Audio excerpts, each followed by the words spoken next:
Го следите неделното интервју на Слободна Европа. Во него гостин е председателот на Државната антикорупцијска комисија Илми Салами.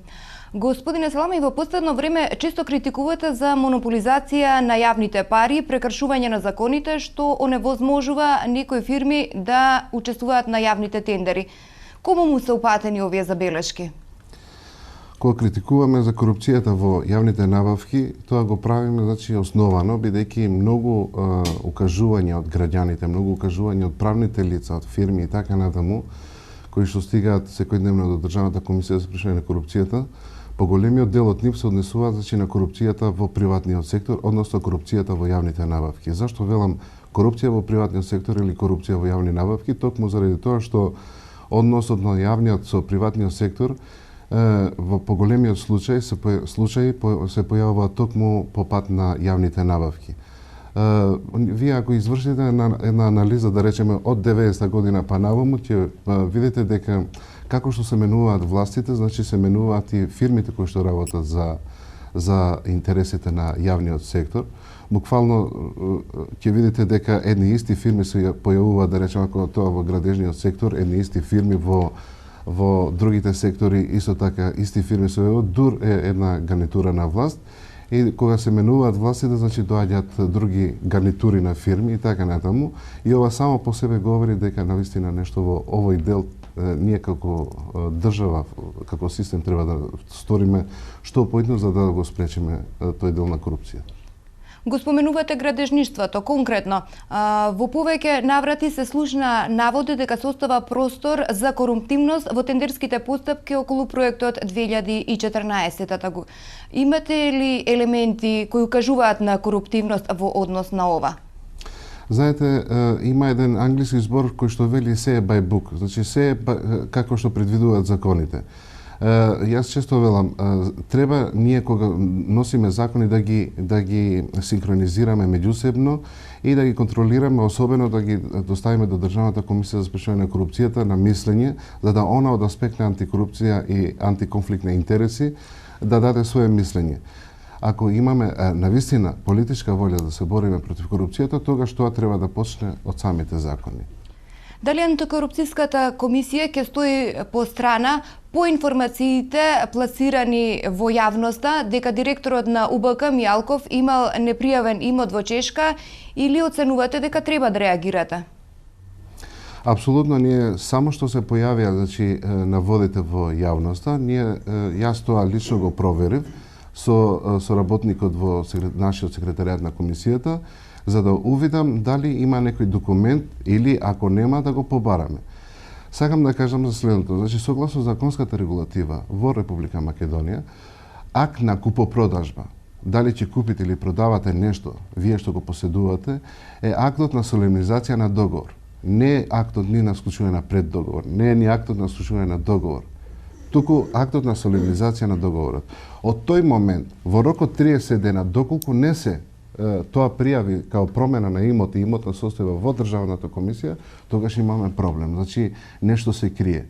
Во овој случај, ние утврдивме дека нема никаков договор за купопродажба на имот од страна на господинот Мијалков на други фирми. Доколку некој чинител во државата, па било тоа да се политички партии, поседува некаков таков договор, нека го достави до Државната комисија, ние ќе го тоа процесуираме.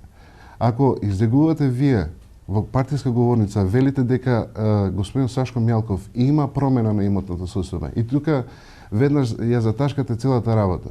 Зошто не излегувате да мафтате со договор, за да комисијата навистина добие аларм дека навистина нешто има реално, дека не е тоа само политика.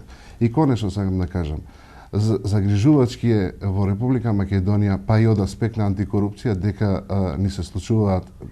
Тоа сигурно ги загрижува и граѓаните, а секако и Државната комисија за спрешување на корупцијата, ни се случуваат политички игри без граници, дефинитивно. И се што буквално се става во тој барабан, во таа мешалица на политиката, секојдневната политика, и веќе се губи чувството што навистина е независен орган, што е навистина е контролен орган, што е граѓанство, што е невладина организација, а што е власт и влада. Неангажирањето на комисијата да покрене иницијатива да се проверат информациите дека од државни пари биле плаќани партиски реклами на ВМРО ДПМН, најде на негодување кај опозицијата која ве критикуваше дека сте партиски привезок на владеачката партија. Како го коментирате ова? Тоа е тоа што го велам јас, ни се случуваат политички игри без граници. Значи, ние говориме за реална и фактичка, значи, борба против корупцијата, во која што спаѓа и работата по предмети. Во овој дел, значи, имате конкретен човек кој што излезе и рече мене ми се дадени тоа средства. И тоа апсолутно е надлежност на јавното обвинителство. И сега, исто така, истата вечер имаше изјава и од страна на господин Зврлевски и Шврговски, ако не се лажам, дека они ќе го испитаат случајот. И ние, јас ја чув и таа изјава и се дојдовме до ситуација како антикорупција, за да не се дуплираме. Пазете, кога велам дуплирање, не станува збор за субституирање на нашата работа, но верувајте, истрагата која што ние како комисија правиме, буквално е истата таа што се случува сега. Не, ништо спречува да отвориме. Но, пазете, значи, губиме, тоа значи губење на време и енергија на две институции кои што имат навистина важни работи и задачи. И сега, ако го повика јавниот обвинител, господинот Велија Рамковски да даде исказ, треба истиот исказ да дојде и кај нас да го даде. Замислете. Или па управата за јавни приходи, да ја храни со информации и јавното обвинителство и комисијата. И сега доаѓаме до две ситуации, знаејќи дека при тоа конечниот исход од сето наше постапување би било покренувана иницијатива до јавното обвинителство за кривично гонење, она што сега го прави јавното обвинителство. А ако имаме сознание дека постапувањето на јавното обвинителство на другите институции не ишло во правец на кој што требало, нас никој не спречува пак да го реотвориме, реактивираме предметот. Но ако цениме дека извршени се сите постапки, извршени се сите работи и дошло до корупција или не дошло до корупција, тоа е веќе ствар на истрагата, тогаш ние ќе видиме во понатамошното постапување. Но од друга страна покренавте иницијатива за случајот Надеж. Да, значи дојавата до Државната комисија за спрешавање на корупцијата за случајот Надеж стигна од сосема од трета страна. И сега во тој случај, значи кога имате само дојави, вие треба да ги проверувате. А знаете дека тоа не го проверува ни јавното обвинителство, ни МВР, вие како надлежен орган пројавувате интерес. И затоа ние пројавивме интерес и го испитавме случајот, дојдовме до она што дојдовме, значи дека постапката, ангажирањето на консултантите е случено без почитување, без процедура предвидена во Закон за јавни набавки, значи не е спроведен Закон за јавни набавки.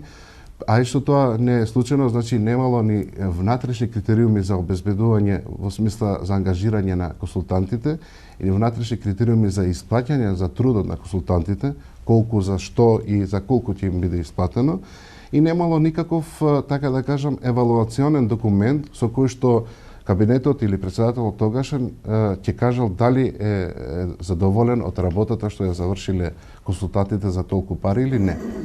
И токму заради тоа ние покренавме иницијатива. Таа иницијатива е во јавното обвинителство, како што знаете, они постапуваат.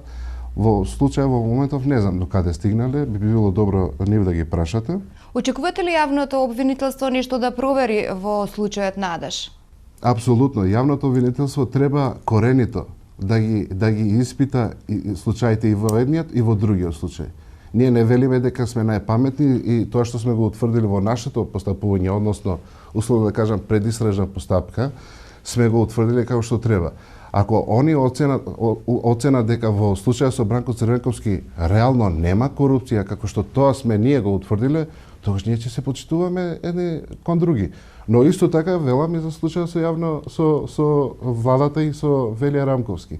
Ако имало корупција и излезе дека нема корупција, навистина и тоа би било загрижувачко. Ви благодарам на разговорот. Благодарам. Го следевте неделното интервју на Слободна Европа. До гледање.